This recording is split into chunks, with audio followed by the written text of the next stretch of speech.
আসসালামু আলাইকুম ওয়া রাহমাতুল্লাহি ওয়া বারাকাতুহু নাহমাদুহু ওয়া নাসাল্লি আলা রাসূলিহিল কারীম আউযু বিল্লাহি মিনাশ শাইতানির রাজীম বিসমিল্লাহির রহমানির রহিম ক্বালা আল্লাহু তাআলা ফিল কুরআনিল কারীম ওয়া মা আরসালনাকা ইল্লা রাহমাতাল লিল আলামিন ওয়া ক্বালা an-নাবী সাল্লাল্লাহু আলাইহি সাল্লাম মান আতাআনি দাখালাল জান্নাত ওয়া মান আসানি ফাকাদ আবা। সমস্ত প্রশংসা সেই মহান রব্বুল আলমিনের দরবারে, যেই রব্বুল আলমিন দীর্ঘ এক সপ্তাহ পর পবিত্র রবিউল আউয়াল মাসের জুমার দিনে আমাদেরকে এই মসজিদে একত্রিত হওয়ার তৌফিক দান করেছেন। সেই রব্বুল আলমিনের দরবারে শুকরিয়া আদায় করি, সবাই বলে আলহামদুলিল্লাহ। দরুদ সালাম বর্ষিত হোক সেই মহামানবের প্রতি, সেই রাসূলুল্লাহ সাল্লাল্লাহু আলাইহি সাল্লামের প্রতি, যেই রাসূলুল্লাহ সাল্লাল্লাহু আলাইহি সাল্লামের ওসিলায়, যেই রাসূলুল্লাহ সাল্লাল্লাহু আলাইহি সাল্লাম এই অন্ধকার পৃথিবী আলোকিত করলেন, যেই রাসূলুল্লাহ সাল্লাল্লাহু আলাইহি সাল্লামের কারণে আমরা ইসলাম নামক একটি জীবন বিধান পেলাম, যেই রাসূলুল্লাহ সাল্লাল্লাহু আলাইহি সাল্লামের কারণে আমরা জান্নাতের সুসংবাদ পেলাম, জাহান্নাম থেকে মুক্তির সুসংবাদ পেলাম। অর্থাৎ যাবতীয় ভালো কাজ যেই রাসূলুল্লাহ সাল্লাল্লাহু আলাইহি সাল্লামের কারণে, যেই মহামানবের কারণে আমরা পেলাম, সেই মহামানব সেই রাসূলুল্লাহ সাল্লাল্লাহু আলাইহি সাল্লামের প্রতি আমরা দরুদ ও সালাম পেশ করি, সবাই বলি সাল্লাল্লাহু আলাইহি ওয়াসাল্লাম। প্রিয় উপস্থিতি,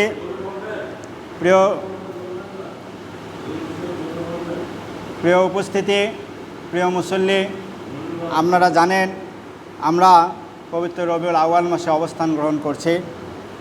এই রবিউল আউয়াল মাসে আমরা জানি রাসূলুল্লাহ সাল্লাল্লাহু আলাইহি সাল্লামের জন্মদিন, অর্থাৎ এই মাসেই রাসূলুল্লাহ সাল্লাল্লাহু আলাইহি সাল্লাম এই পৃথিবীটাতে এসেছিলেন। আমরা এই জন্যেই দেখা যায় স্বভাবতই পুরো দেশের বা পুরো বিশ্বের মুসলমানরা আমরা এই রবিউল আউয়াল মাসে বিশেষ করে রাসূলের যে শান মান মর্যাদা, রাসূলের প্রতি যে আনুগত্য, অর্থাৎ আমাদের আলোচনাটা রাসূল সাল্লাল্লাহু আলাইহি ওয়াসাল্লাম কেন্দ্রিক হয়ে থাকে। এ কারণে আমরা আমি নিজেও আজকে এই আলোচনা রাসূল সাল্লাল্লাহু আলাইহি ওয়াসাল্লাম কেন্দ্রিকই করার চেষ্টা করব। যেহেতু রবিউল আউয়াল মাস চলছে, রাসূল সাল্লাল্লাহু আলাইহি ওয়াসাল্লামের এই মাসেই পৃথিবীতে এসেছিলেন। আজকের আলোচনার বিষয়টা হলো যে রাসূলের প্রতি আমাদের করণীয় কী, অর্থাৎ রাসূল সাল্লাল্লাহু আলাইহি ওয়াসাল্লাম এই দুনিয়াতে আসলেন, আমাদের জন্য এত যাবতীয় সুসংবাদ দিয়ে গেলেন, এই অন্ধকার পৃথিবী আলোকিত করলেন, ইসলামের বিধিবিধান তিনি দিয়ে গেলেন, অর্থাৎ যার কারণে আমরা এত কিছু পেলাম। সেই রাসূলুল্লাহ সাল্লাল্লাহু আলাইহি ওয়াসাল্লামের প্রতি আমাদের করণীয়টা কি, বা আমরা কি কাজ করব রাসূলের প্রতি, সেগুলো নিয়ে ইনশাআল্লাহ আজকের আলোচনা হবে। রাসূলুল্লাহ সাল্লাল্লাহু আলাইহি ওয়াসাল্লামকে আল্লাহ রাব্বুল আলামিন এই মানব জাতির জন্যে রহমত হিসেবে প্রেরণ করলেন। অর্থাৎ আল্লাহ তাআলা হলেন রব্বুল আলামিন, তিনি হলেন এই জগতের রব, এই জগতের সব কিছুর স্রষ্টা। আর রাসূল সাল্লাল্লাহু আলাইহি ওয়াসাল্লামকে তিনি বানালেন রহমাতাল লিল আলামিন, অর্থাৎ রাসূল সাল্লাল্লাহু আলাইহি ওয়াসাল্লাম হলো এই জগতের রহমত। যেমন আল্লাহ তাআলা সূরা আম্বিয়ার 107 নম্বর আয়াতে বলছেন, ওমা আরসালনাকা ইল্লা রাহমাতাল লিল আলামিন, যে আমি আপনাকে মানব জাতির জন্য রহমত স্বরূপ সৃষ্টি করেছি।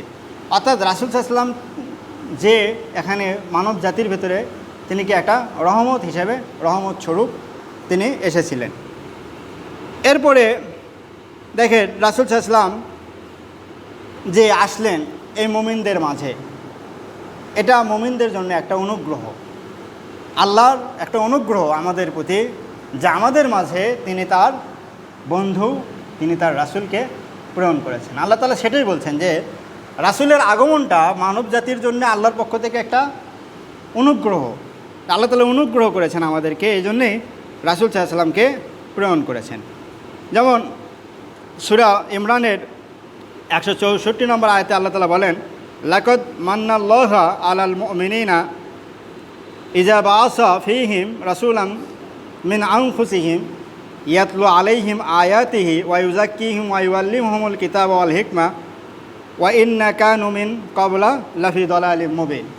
অর্থাৎ আল্লাহ তাআলা বলছেন যে তিনি মুমিনদের প্রতি অনুগ্রহ করেছেন। লাকাদ মান্নাল্লাহু আলাল মুমিনিন, যে নিশ্চয় আল্লাহ তাআলা মুমিনদের প্রতি রহমত করেছেন, অনুগ্রহ করেছেন, ইজা ইজ বাআসা ফীহিম রাসূলান, যে তিনি তোমাদের মধ্য থেকে একজন রাসূলকে প্রেরণ করেছেন, মিন আনফুসিহিম, তোমাদের মধ্য থেকে একজনকে তিনি রাসূল হিসেবে প্রেরণ করেছেন, ইয়াতলু আলাইহিম আয়াতিহি, যিনি তোমাদের মাঝে তার আয়াত তেলাওয়াত করবেন, অর্থাৎ কোরআন বিধিবিধান এগুলো তিনি তেলাওয়াত করবেন, ওয়ায়ুজাক্কিহিম, এবং তিনি তোমাদেরকে পরিশুদ্ধ করবেন, অর্থাৎ তোমরা যারা কাফের ছিলে তাদেরকে মুসলমান হিসেবে পরিশুদ্ধ করবেন, যারা অন্ধকার জগতে ছিলে তাদেরকে আলোর পথে তিনি নিয়ে আসবেন। অর্থাৎ এক প্রকার অপরিষ্কার অবস্থায় ছিল, পুরো জুলুমের মধ্যে ছিল, তাদেরকে আলোর পথে নিয়ে আসা, পরিশুদ্ধ করে ফেলা, তিনি এগুলো করবেন। ওয়াইউআল্লিমুহুমুল কিতাব, এবং তিনি তোমাদেরকে কিতাবটা শিক্ষা দেবেন, অর্থাৎ কোরআন এবং হাদিসের যে শিক্ষাটা এটি তিনি দেবেন। ওয়াল হিকমাত, এবং তিনি তোমাদেরকে প্রজ্ঞার শিক্ষা দেবেন। ওয়াইন্না কানু মিন ক্বাবলু লাফি দালালিম মুবিন, যদিও আসলে তোমরা একটা স্পষ্ট একটা বিভ্রান্তিতে ছিলে, কিন্তু আল্লাহ তার রাসূলকে কী জন্য প্রেরণ করলেন, যে তিনি যেন এগুলো করেন। এই যে তিনি রাসূল সাল্লাল্লাহু আলাইহি ওয়াসাল্লামকে আল্লাহ রাব্বুল আলামিন অনুগ্রহ হিসেবে প্রেরণ করলেন।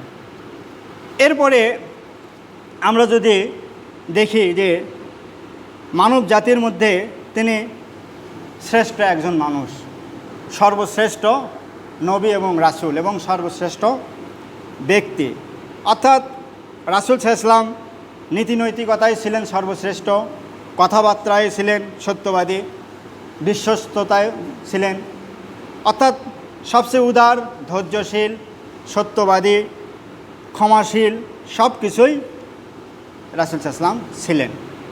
এছাড়াও দেখেন রাসূল সাল্লাল্লাহু আলাইহি ওয়াসাল্লাম সর্বপ্রথম অর্থাৎ এখানে আল্লাহ রাব্বুল আলামিন বলছেন এবং রাসূল সাল্লাল্লাহু আলাইহি ওয়াসাল্লাম নিজেও বলছেন যে ঘটনাটা সেটি হলো যে রাসূল সাল্লাল্লাহু আলাইহি ওয়াসাল্লামকে সর্বপ্রথম কবর থেকে উত্তোলন করা হবে।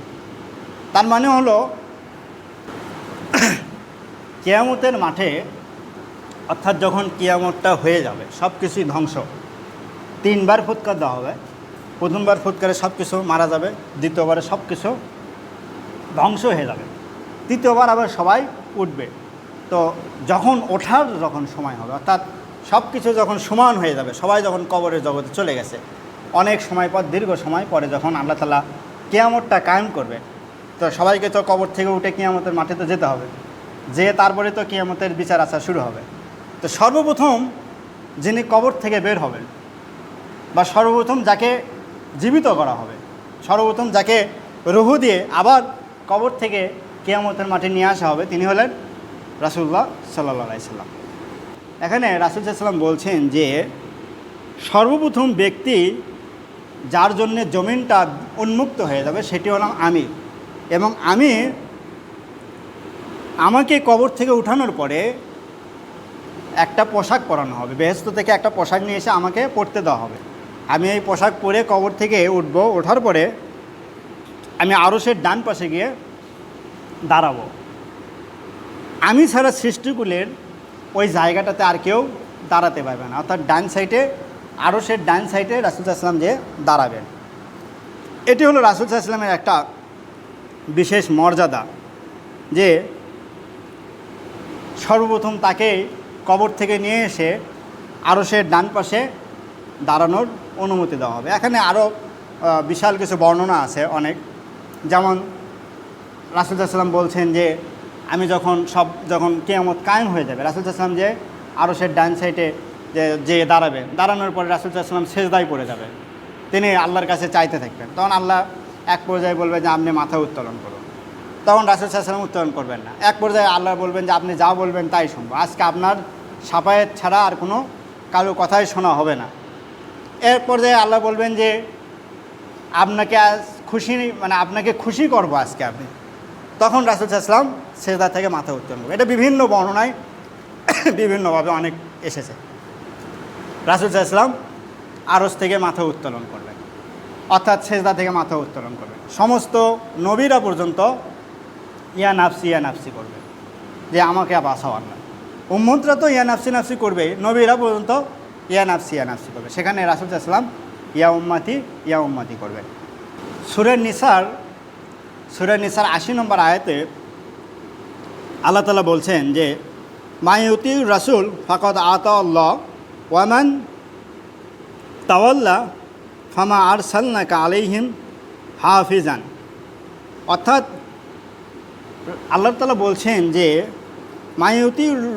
মায়ুতির রাসূল, যে রাসূলের আনুগত্য করলো, অর্থাৎ রাসূল যা বললো তাই শুনলো, তাহলে কি হলো? ফাকাদ আতাআল্লাহ, এটা আল্লাহরই আনুগত্য করা হয়ে গেল। অর্থাৎ রাসূলের আনুগত্য করা আল্লাহর আনুগত্য করাই হয়ে গেল।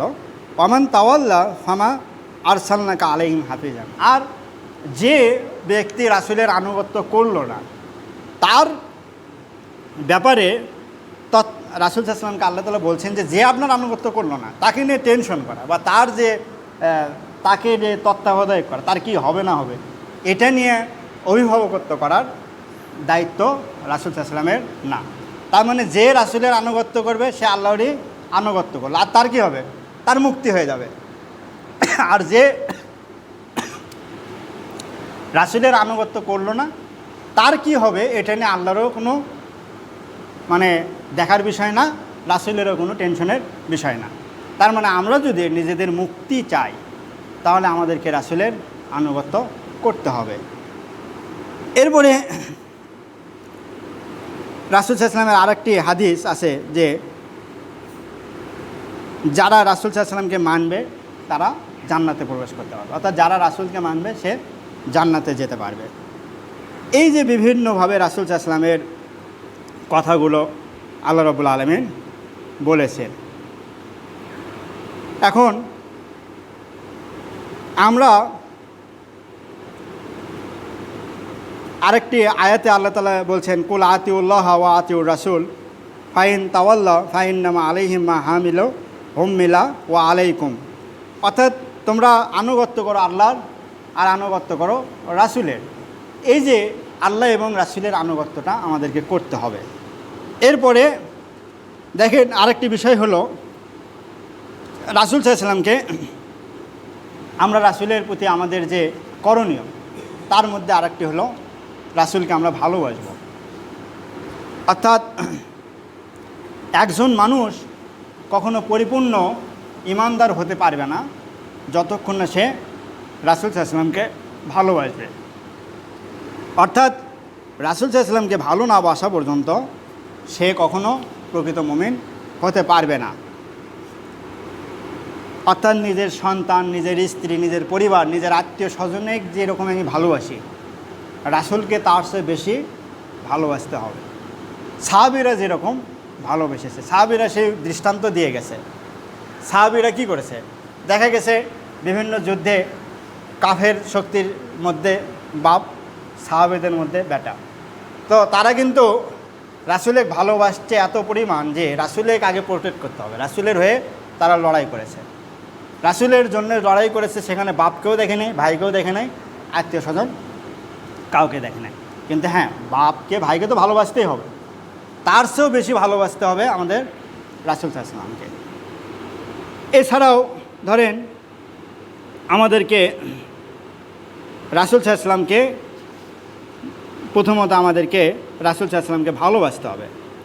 এরপরে রাসূল সাল্লাল্লাহু আলাইহি ওয়াসাল্লামকে সাহায্য করা, অর্থাৎ আমরা যে কোনো কাজে আমরা কি করব? রাসূলকে সাহায্য করব। রাসূলকে সাহায্য করার অর্থটা কি? যে রাসূল আমাদের জন্য যা যা রেখে গেছেন সেগুলো আমরা পরিপূর্ণভাবে পালন করা। অর্থাৎ কোরআন এবং হাদিসকে যখন আমরা পরিপূর্ণভাবে পালন করব, আমরা যখন ইসলামের পথে যখন চলব, এটাই রাসূল সাল্লাল্লাহু আলাইহি ওয়াসাল্লামকে কী করা হয়? এক প্রকার সাহায্য করা হয়। তো এই জিনিসগুলো আমরা করার চেষ্টা করব। আরেকটি হলো, আমরা তার জীবনী, তার যে সিরাত গ্রন্থগুলো, এগুলো আমরা নিজেরা পড়ব। আমাদের পরিবারকে, স্ত্রী, সন্তান সবাইকে আমরা রাসূলের জীবনীটা পড়তে দেব। রাসূলের জীবনী যদি আমরা পড়ি তাহলে আমরা সেখানে অনেক কিছু জানতে পারবো। রাসূলের 63 বছরের জিন্দেগি আমরা যখন জানতে পারবো, তখন আমাদের জীবনের যে সমস্যাগুলো আসবে, আমরা দেখব যে আসলে এই সমস্যা রাসূলের থেকে আমরা ওই জীবনী পড়ার কারণে ওখান থেকে আমরা কিছু সমাধান কিন্তু আমরা অটোমেটিক্যালি পেয়ে যাব। অর্থাৎ আমাদেরকে রাসূলের এই জীবনীটা আমরা পড়ব।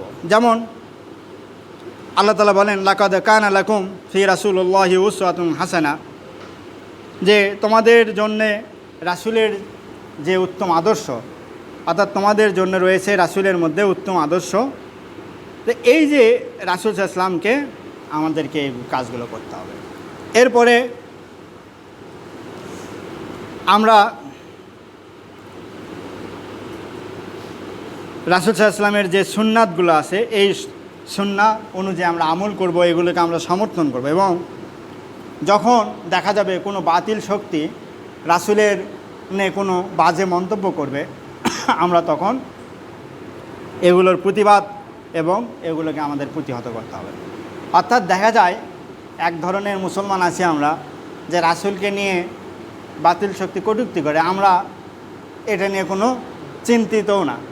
মানে রাসূলকে নিয়ে যে একটা বাতিল শক্তি যে কথা বলতেছে, টিটকারি করতেছে, ফাজলামি করতেছে, বিদ্বেষমূলক কথা বলতেছে, আমরা যে এক্ষেত্রে কী করব? আমাদের তো রাষ্ট্রীয় শক্তি নাই, আমরা তো চাইলে রাষ্ট্রীয় পর্যায়ে যে করতে পারতেছি না, প্রতিবাদ করতে পারতেছি না। তাহলে আমরা কি করব? আমাদেরকে তো অন্তত এগুলোর ব্যাপারে কথা বলতে হবে আমাদের সমাজে, পরিবারে, যে না, এটা রাসূলের বিরুদ্ধে তারা যে বলতেছে এই জিনিসটা ভুল, এটা তারা আসলে মিথ্যা অপবাদ দিচ্ছে। তাহলে আমরা সঠিক জিনিসটা জানবো কই থেকে? সেই জন্যে আমাদেরকে আগে রাসূলের জীবনী পড়তে হবে। রাসূল সাল্লাল্লাহু আলাইহি ওয়াসাল্লামের জীবনী পড়লে আমরা এই জিনিসগুলো আমরা বুঝতে পারব। এরপরে সর্বশেষ সেটি হলো আমরা আমাদের আরেকটি বিষয়, সেটি হলো আমরা রাসূল সাল্লাল্লাহু আলাইহি ওয়াসাল্লামের নাম যখন শুনব,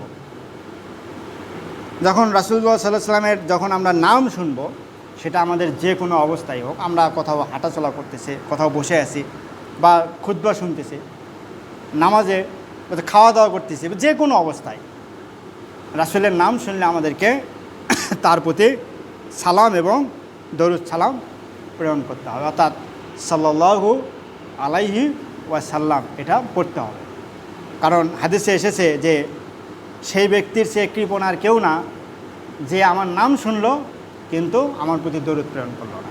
তার মানে আমরা এখানে আলোচনাতে আমি নবীর নাম বলতেছি, রাসূলুল্লাহ সাল্লাল্লাহু আলাইহি সাল্লাম বলতেছি, আর আপনি শুধু শুনেই যাচ্ছেন সাল্লাল্লাহু আলাইহি সাল্লাম, এই শব্দটা আস্তে করে বা মনে মনে উচ্চারণও করলেন না। রাসূল সাল্লাল্লাহু আলাইহি সাল্লাম বলছে যে তার সে কৃপণ ব্যক্তি আর হতে পারে না। এবং এই পৃথিবীতে একটা ফেরেশতাদের একটা দল আছে আলাদাই, ওদের দায়িত্বটাই হলো তারা পৃথিবীতে সব মানুষের আশেপাশে ঘোরাঘুরি করে। আমরা যে এই যে বলতেছি সাল্লাল্লাহু আলাইহি ওয়াসাল্লাম, এখন যে ওই ফেরেশতাদের যে দলটা, এই দলটা সরাসরি মদিনায় যাবে, রওজাতে যে রাসূল সাল্লাল্লাহু আলাইহি ওয়াসাল্লামকে বলবে যে বারাঞ্জুল নামে একটা এলাকা থেকে আসাদুল্লাহ গালিব নামে এক মানুষ আপনার প্রতি দরুদ প্রেরণ করছে। তখন রাসূল সাল্লাল্লাহু আলাইহি ওয়াসাল্লাম এই দরুদের জবাব দেবেন। তার মানে আপনি যখন দরুদ পড়বেন, আপনার নামটা রাসূলের যে বলা হবে যে বারাঞ্জুল থেকে অমুক ব্যক্তি এখনই আপনার জন্যে দরুদ পড়ল। তাহলে দেখেন কতটা মর্যাদা, যে রাসূলের সাথে আমার কানেকশন হয়ে যাচ্ছে। আমি রাসূলের প্রতি দরুদ পড়লে ফেরেশতারা আমার নাম যে রাসূলকে বলে দিচ্ছে, আপনার নাম যে বলে দিচ্ছে। তার মানে কি, কিয়ামতের মাঠে যখন রাসূলের সাথে দেখা হবে, তখন রাসূল তো আগে থেকে জানে যে এই লোক আমার প্রতি দরুদ সালাম প্রেরণ করছে। বিষয়টা এরকম হলো না যে এখন আমি দুনিয়ার জীবনে ফেরেশতা আমার নাম বলে দিচ্ছে যে অমুক ব্যক্তি আপনার প্রতি দরুদ সালাম করতেছে, তেমন প্রতিদিনই যদি এই ফেরেশতারা যে আমার নামই বারবার বলে যে এই লোক আজকেও প্রেরণ করতেছে, এই লোক আজকেও দরুদ পড়ছে আপনার প্রতি, তো ওই নামটা কি একটা রাসূলের একটা মুখস্থ হয়ে যাচ্ছে যে আমার এই উম্মত বারবার আমার প্রতি দরুদ সালাম প্রেরণ করতেছে, আর এটার কারণে আল্লাহর একটা রহমত আমার প্রতি আসতেছে। এই জন্য আমরা এই চেষ্টাগুলো করব, আমরা এই কাজগুলো আমরা অবশ্যই করব, যে রাসূল সাল্লাল্লাহু আলাইহি ওয়াসাল্লামের অবশ্যই আমরা প্রশংসা করব। যেমন আমরা অনেক সময় এই আয়াতটা পড়েই থাকি যে, এবং আমরা খুতবাতেও বলি যে ইন্নাল্লাহা ওয়া মালাইকাতাহু ইউসাল্লুনা আলান নবী ইয়া আইয়ুহাল্লাযীনা আমানু সাল্লু আলাইহি ওয়া সাল্লিমু তাসলিমা। আল্লাহ বলছেন যে দেখো, ইন্নাল্লাহা, নিশ্চয় আল্লাহ নিজে, ওয়া মালাইকাতাহু, এবং সমস্ত ফেরেশতাগণ, ইউসাল্লুনা আলান নবী, নবীর প্রতি দরুদ প্রেরণ করে। তো যেখানে আল্লাহ নিজে এবং সমস্ত ফেরেশতা রাসূলের প্রতি দরুদ প্রেরণ করে, এবং আল্লাহ পরেই বলতেছেন যে কি, ইয়া আইয়ুহাল্লাযীনা আমানু, হে ঈমানদারগণ, তোমরা কি করো, তোমরাও সাল্লু আলাইহি ওয়া সাল্লিমু তাসলিমা, যে আমার এই নবীর প্রতি তোমরা দরুদ প্রেরণ করো। প্রথমে আল্লাহ আগে নিজেই বললো যে কি, আল্লাহ নিজে এবং ফেরেশতারা নবীর প্রতি দরুদ প্রেরণ করে, এবং যারা মুমিন মুসলমান তোমরাও রাসূলের প্রতি দরুদ এবং সালাম প্রেরণ করো। অর্থাৎ এখানে আল্লাহ তাআলার একটা নির্দেশনা আছে, আমাদেরকে নবীর প্রতি দরুদ এবং সালাম পেশ করতে হবে। এই যে আমরা এই কাজগুলো আমরা করব, এরপরে আমরা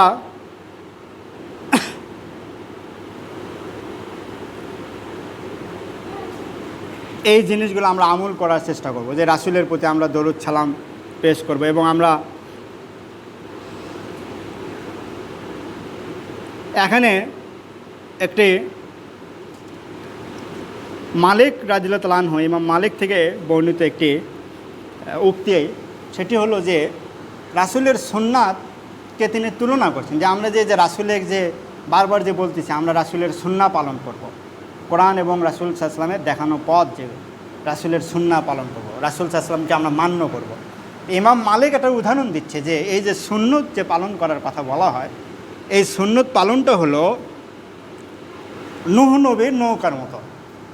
এই সুন্নাহ হলো কি, নূহ নবীর নৌকার মতো। অর্থাৎ যে এই সুন্নতটা পালন করবে, অর্থাৎ যে রাসূলুল্লাহ সাল্লাল্লাহু আলাইহি ওয়াসাল্লামের সুন্নাহ পালন করবে, সে কি হবে, সে মুক্ত। কারণ নূহের নৌকায় যারা উঠছিল তারা কি, তারা বেঁচে গেছে, তারা মুক্তি হয়ে গেছে। আর যারা নৌকাতে উঠতে পারেনি তারা কি হয়ে গেছে, ধ্বংস হয়ে গেছে। তো ইমাম মালিক বলতেছে যে রাসূল সাল্লাল্লাহু আলাইহি ওয়াসাল্লামের এই সুন্নাহ কাজ কর্ম, রাসূল সাল্লাল্লাহু আলাইহি ওয়াসাল্লাম যা বলতে বলছেন, যা করতে বলেছেন, আমাদেরকে যেভাবে আমাদেরকে জীবন অতিবাহিত করতে বলেছেন, এই সব কিছুই হলো একটা সুন্নাহ, রাসূল সাল্লাল্লাহু আলাইহি ওয়াসাল্লামের সুন্নাত। তো রাসূল সাল্লাল্লাহু আলাইহি ওয়াসাল্লামের সুন্নাতটা হলো নূহ নবীর নৌকার মতো। অর্থাৎ যে রাসূলের সুন্নত পালন করবে সে বেঁচে যাবে, আর যে রাসূল সাল্লাল্লাহু আলাইহি ওয়াসাল্লামের সুন্নত পালন করবে না সে ধ্বংসপ্রাপ্ত হয়ে যাবে। নূহ নবীর নৌকায় যারা উঠতে পারে না তারা মানে ধ্বংস হয়ে গেছে।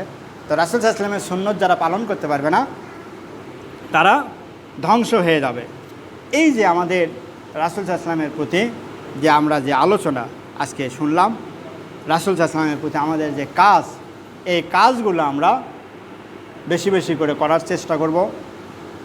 আমরা রাসূলের এই মাস আমরা পুরোটাই ইনশাআল্লাহ, সামনে রাসূল সাল্লাল্লাহু আলাইহি ওয়াসাল্লামের ওপরে আলোচনা হবে। প্রত্যেক দিন ইনশাআল্লাহ একটা নতুন নতুন কোনো টপিকে আলোচনা হবে, প্রত্যেক দিন একটা বিষয়ের উপরে আমরা আলোচনা করব। আজকে আমাদের আলোচনা হলো রাসূল সাল্লাল্লাহু আলাইহি ওয়াসাল্লামের প্রতি আমাদের করণীয়, বা আমরা রাসূলের প্রতি আমাদের কি কি কাজ, তার সুন্নত পালন করা, তাকে সাহায্য করা, তার অনুসরণ করা, তার রেখে যাওয়া দিন পালন করা। এই যে বিভিন্ন কাজগুলো আমরা করব, তিনি যা করতে বলেছেন সেগুলো আমরা করব, যা থেকে বিরত থাকতে বলেছেন সেগুলো থেকে আমরা বিরত থাকার চেষ্টা করব। আমরা রাসূল সাল্লাল্লাহু আলাইহি ওয়াসাল্লামের যেন এই সুন্নতগুলো যেন পরিপূর্ণভাবে যেন আমরা পালন করতে পারি, মহান আল্লাহ রাব্বুল আলামিন আমাদেরকে সেই তৌফিক দান করুন। আমিন। আসসালামু আলাইকুম ওয়া রাহমাতুল্লাহি ওয়া বারাকাতুহু।